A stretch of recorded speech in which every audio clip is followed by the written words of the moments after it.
What's up, all you beautiful ramen lovers? Today we're on an adventure. I just got up to Park City, Utah.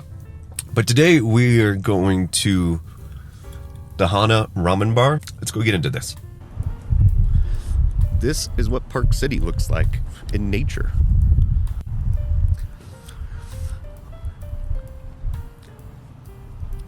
Those are the ski jumps. I don't know if you can see that. From the Olympics. And then there's obviously snowless ski runs everywhere. Feels great up here. 75 degrees. Nice little storm brewing. Welcome back to the Ramen Review. My name is Chase, and on today's episode of Finding Ramen, where we're trying to find the best bowls of ramen in the world, we are at Hana Ramen Bar, the only ramen bar in the Mountain West region of the United States that makes everything from scratch. And this right here is the man who's going to show us the way. This is Mike, owner, operator, chef, ramen master, who was trained in Tokyo, Japan. So I kind of have a feeling this might be the most authentic Japanese bowl of ramen I'll be able to find in the state of Utah. This here's the noodle machine. It's where you throw in your flour and let it knead. Ramen noodles are a low hydration noodle, so it's really hard to do by hand. So they have these big steel rollers that will roll into these flat ribbons of dough. They'll do it multiple times. They'll let it sit and rest, and then they'll do it all over again. And then it will cut it into the noodles we all know and love. Now, if you want to nerd out ramen with us later, you're going to want to stick around because we had a good long conversation about ramen. You can find it after the reviews. If you want, I'll make you two bowls. I'll make you a black garlic, which is pretty tasty. It's tonkatsu broth, which most Americans are familiar with. Yep. That's probably what you've been eating up to this point. And then I'll either make you a shio or a shoyu, which is a chicken chimton broth, completely different. Okay. Completely different broth. So. Sounds fantastic. Thank you, guys. Yeah, so I really liked the interior. There was a really cool mural, which there's actually a surprise in that mural that you'll learn about if you stick around to the end of the video. But anyways, Hana Ramen Bar has been open for a year and a half. He has plans to open another shop hopefully by the end of the year. But overall, the interior was really nice. Had the lanterns and the cherry blossoms hanging from the ceiling. Got the house rules, which the first one, eat ramen immediately, which I said in the last video is important. Let's get slurping. Alright, perfect. Alright, so I was instructed to eat this black garlic as quickly as possible, so we're just gonna dig right in.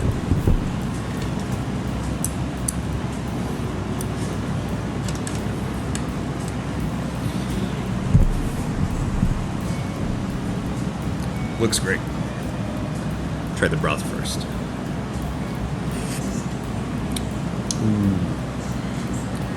Ooh, that's nice. That's rich. Let's get into some of the nudes here. Nice, thin, straight noodles. This looks amazing. Let's give it a first taste.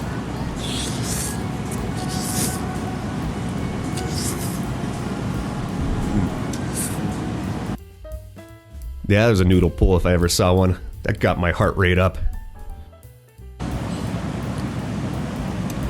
Nice big piece of chashu there. It's a big piece. It's thin, but it's big. This one actually looks a little bigger. You can see that, but that's a thick boy. Got some mushrooms.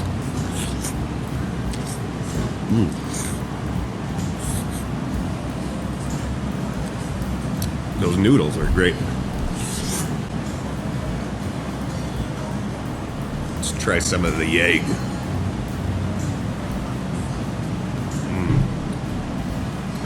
That is a good looking ramen egg. As it should be. Look at that gooiness. Let's try the egg. Gooey, delicious, gold.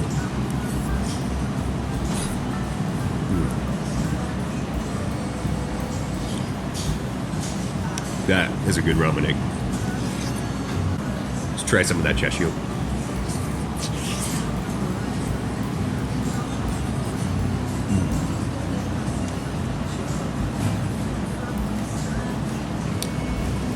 Great pork flavor. Let's see if they're different.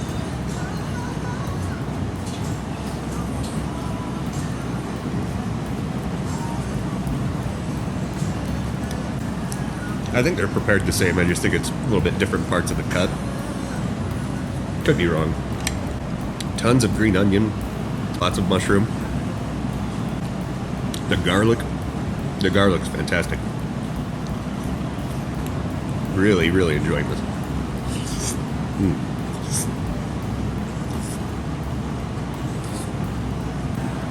So much noodle.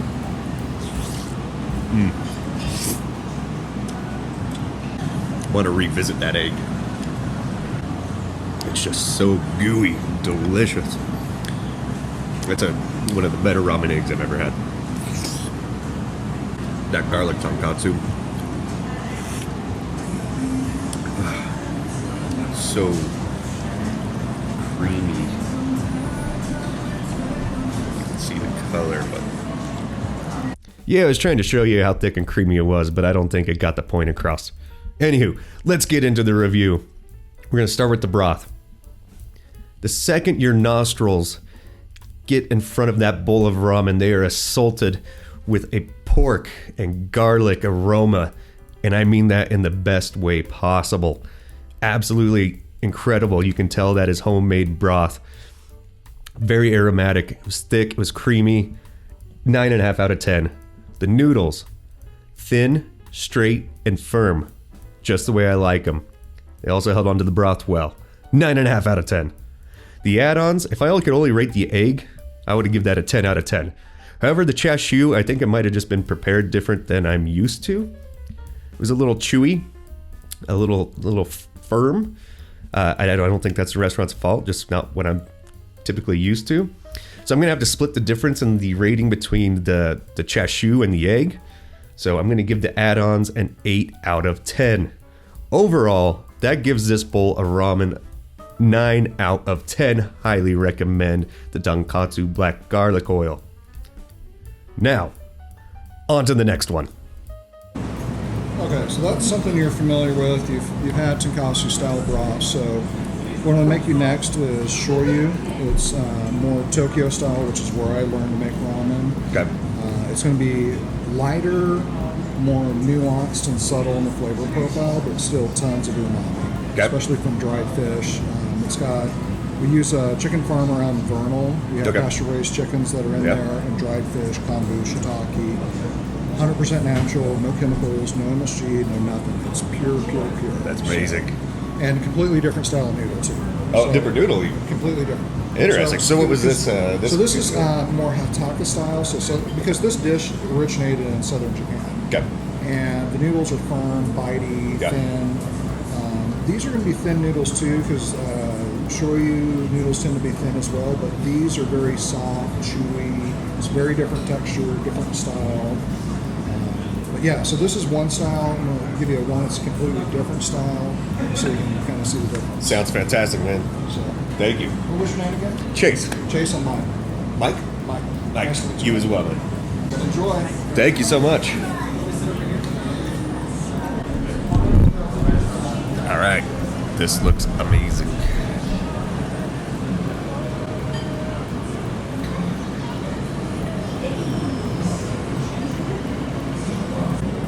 Broth first.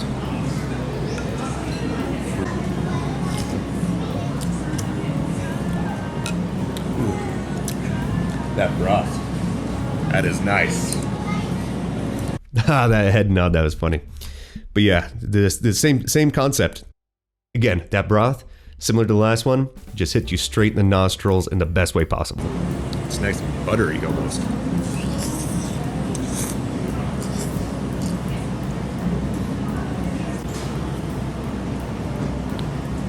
into the seaweed.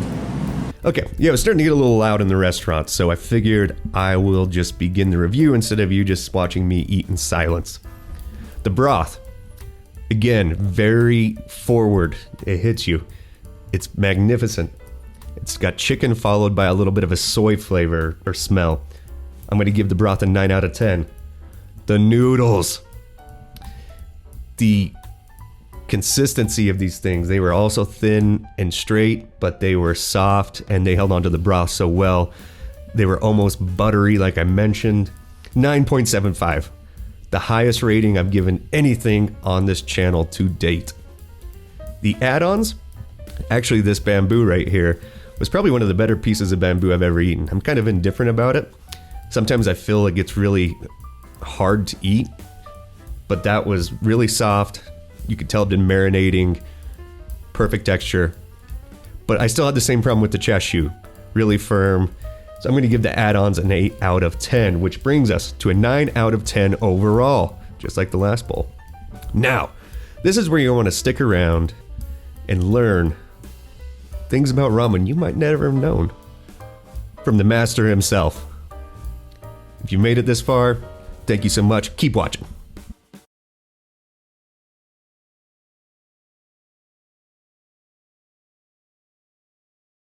Days. Okay. So it needs about another week to age. Oh, really? Yeah. But taste that. This is Shio. Okay. It's one of the hardest styles to get correct because literally Shio means salt. Right. So that's the main flavor. You don't have big flavors to carry it through. Yeah, so it's got to just have the exact right amount of saltiness. Where this you can, because is this chicken and pork? Or No, just chicken dashi. Okay. And then shoyu tare. Yeah, this broth is unreal. And like you said, it is such a different experience. Completely different. The shoyu, the soy sauce, is why that started. Oh, got it. Because this is the same exact broth. The difference is the tare. The tare is very different. And then on average, it takes over a week to cure? The tare, yeah. Wow. So, when you really make ramen, so there's a couple of components that go into ramen. You got tare, which is your flavor component. You got the broth, which is pretty obvious. And then you also have aroma oil, and then you have your toppings. Yep. And then what a friend of mine always said, the hidden fifth ingredient, time. Yeah. A lot of time. It's funny you say that. I just watched a video today on YouTube. A guy had a ramen shop in New York. Was his name Keizo Shimoto? I don't. Ramen Shack. Ramen Shack. Yeah. It's my friend. Really? Ramen Shack is painted into my wall. That's insane. What are the odds of that? Keizo's, so his mentor and my mentor is the same person. Oh, really? So there's maybe 15, 16 of us in the United States, and I know. Is it just like a to save time, to save money? One is just the skill set, knowing how to do it, Yeah. and then the time factor, which is Yeah. huge. Because take this soup for example. It's pretty simple looking. Those noodles took about 3 hours to make. The chicken broth went for 6 hours. The dashi went for about an hour. The tare took an hour to make. Plus, it needs a week to age. The aroma oil, the negi oil, that took probably about another 30 to 40 minutes. And then you got the toppings like chashu, there's 2 hours there. And then you start adding everything up. And Yeah. you're 2 to 3 days in, Yeah. easy, per bowl. Right. And then if you're like, oh, I'm going to do another bowl, it's completely different. So it's a Right. completely different pot, Yeah. completely different everything. Yeah, that's I can't remember the guy's name, but your friend we were just talking about, he said it's the oldest ramen shop in New York City. Asked him to go do a pop-up. So it started 5 days out for him to start prepping. That's correct. Yeah, it was just insane to think. He's like, at the end of the day, there's 100 ingredients in this bowl of broth. Yeah. That's insane. Most people are like, oh, there's just some soup and some noodles. Yeah. and, on top. and Americans don't understand it. Like the soup and noodles, that's the heart and soul. That's ramen. Yeah. Matter of fact, there's even a lot of kotowari shops in Tokyo. You'll literally get a presentation of just noodles and soup, maybe negi, like I just did. That's it. Yeah. And then all your toppings they'll put to the side. Yeah. To make sure you understand what's important. This is just decoration. Right. Exactly. It's really not the heart and soul. But literally, when I make tonkatsu on a batch, which is it'll yield. It's 160 pounds of bones, and it yields somewhere around 70 liters of soup is what I'll get a yield out of it. Okay. 2 onions and not ginger. Yeah. That's it. Yeah. So, but the big thing is just breaking, for a python, is breaking those bones down so it becomes that creamy, milky consistency because you've fully emulsified everything. And miso's a big irritation for me too because they don't make real miso. Like Sapporo style miso, it's a chintan, it's a clear broth. Yep. And you use a miso tare and you cook it in the wok. Like the wok hay is so critical to the flavor component. Interesting. Because the smokiness you get from like a really good fried rice. Yeah. Yeah. Okay, think of that smoky, rich aroma. Yep. In a soup. Yeah. Okay. So that's a really important thing. And if you get on YouTube, just type Sapporo Miso Japan, and you'll probably get a shop somewhere in Sapporo, which is where it came from. Yep. And you'll watch them just make it all in the wok. Like that wok is such a critical factor in the flavor. Interesting. They also like to use fat back. Yep. And it does make it richer and sweeter. Normally, I won't do it because it's such a heavy bowl. Like when you're done, you're like, oh, I'm so full. Like I can't eat anything right now because I'm stuffed. But it adds a nice layer because the little floating pieces of back fat are sweet and rich. So when I do fried rice, I use I feel like sesame oil really helps with kind of getting some of that rich aromatic flavor into my fried rice. Is that something that's ever used in the oils or aromatics in ramen? Yes and no. So sesame oil, like that black garlic we had earlier, when we make the garlic oil, there is a little bit of sesame oil blended into that. So it'll bring out that nuttiness, aroma to it. So there's a little bit in that, and like when we do a spicy, again, it's in the aroma oil, so it's not in the soup. So in the ryu, the chili oil, we do use a little bit of sesame in that too, and then the black garlic, the mayu, we use a little bit of sesame. So it's just the aroma oil can change the bowl dramatically. Sure. Because you literally go from black garlic to tonkatsu to spicy. Yeah. The only difference between those 3 bowls is the oil. Interesting. It's the same broth, it's the same tare, same noodle. The difference is the aroma, which completely changes the dimension of the bowl. Sure, yeah. So you get a completely different experience off of 10 to 15 cc's of aroma. Yeah, that's interesting. Because I mean, especially if you're talking to someone who's not a ramen lover and isn't halfway educated, you could give them a bowl of the black garlic and then a bowl of spicy, and they'd probably tell you they're completely different soups. They're not. Right. They're the same soup. But there's just so much nuance into legitimately really making ramen versus what most people do, which is the Subway sandwich shopping experience. Yeah. Like, okay, we'll just throw this all together. There's enough MSG and chemicals in there to carry it through. Exactly. It doesn't matter. It's like you're basically drinking MSG water. Right. And you can feel it. Like you'll go around to some of these places and you'll taste the soup and it's like super watery. Yeah. But it's supposed to be a paitan, which is a creamy soup. Right. But it's watery. Yeah. And it's like they didn't make anything. Right. You just like the chemicals that they put in it. Yeah, I think I mean, besides this, you know, I've been to like the Ichiran and Akudo in New York. And again, kind of like you were talking earlier, Ichiran, you just, because they only do only tonkatsu. And it comes out with just the noodles and the broth, everything's on the side. And again, I don't even know if they're making it in-house or if they're having it shipped over or whatnot. But I don't know. And I would guarantee at least the tare is being shipped over. yeah. My gut, if you don't see big pots, Yeah. then they're not making it. Right. Because especially like if they're doing tonkatsu and they're not using a pressure cooker, that shop is going to smell like pork. Yes. It's going to smell like pork when you walk in. Right. Because when you got, and this is my small pot, that bigger one back there, that's the small one. Normally, The big one's the small one? That's the small one. Jeez. Normally, you'll get like double that size, and you'll have like 4 of them, and they're always going. And so, like in Japan, like shops that specialize in that creamy pork, like you can smell it before you get to the shop. Like, you can smell it down the street. You're I like, believe it. oh, I know where it's at. I'll just keep going that direction. Yeah. That's where it's at. Yeah, that's insane.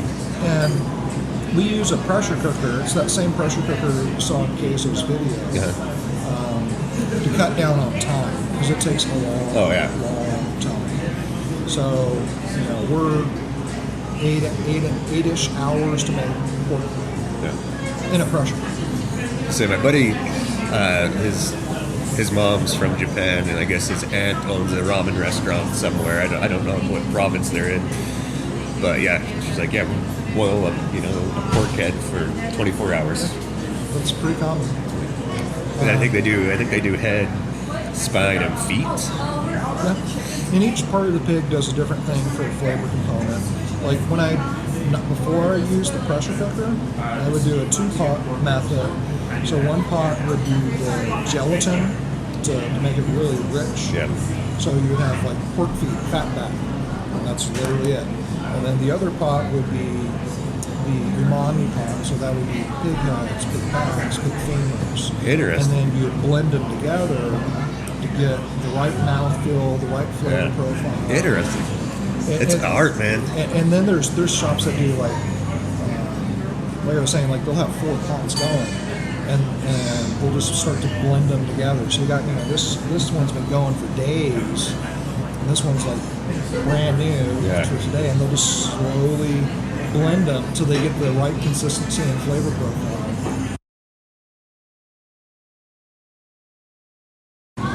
So we signed the lease last week. Do you know where Central Ninth is? Nam, Vertical Diner. Yeah. The slate building that just went up, we're going to be in the bottom floor. Oh, okay, awesome. And we're going to do Chio, Shoyu, and Tantan. Got it. And so these are double soups. For Salt Lake, it's going to be a triple. Which means? There's going to be a chicken pot going, a pork pot going, and a dashi. Got it. And then it gets blended together. Because to get the maximum extraction of flavor, like for a clear chicken broth, 6 hours is about peak. At that point, it's diminishing returns. Right. You're not extracting anything. Pork, 12 hours is when you're going for a clear broth. Maximum extraction of flavor is 12 hours. Okay. Then you start getting diminishing returns. Okay. So you got pork going for 12, chicken going for 6, dashi going for about an hour. You blend them together. And it's going to be what I've been wanting for 5 years. It's going to be an open kitchen. Sit down in front of the chef, get a bowl made proper. We're going to have like a little bar lounge upstairs above because it's tall ceiling. Right. They're like 25 foot. Oh, shit. It's huge. Yeah. But the space is small. It's only 1,000 square feet, but it's like massively tall. Yeah. So we're going to do open kitchen, little lounge bar up top, and Dude, that's awesome. Do it right. Would you expect that to be done and open? Depend on the city. Hopefully Christmas, January. Yeah. Depend on the city because my contractor, it's probably going to take him about 4 to 6 weeks to knock out the project. But the big problem is just getting through red tape. Yeah. So the architect's already got a first draft, and then he's going to get me a final draft and sub out the electrical, the mechanical, all those stamps, get that done. and then hopefully with the expedite fee, we'll get approved in 6 weeks. But we'll see.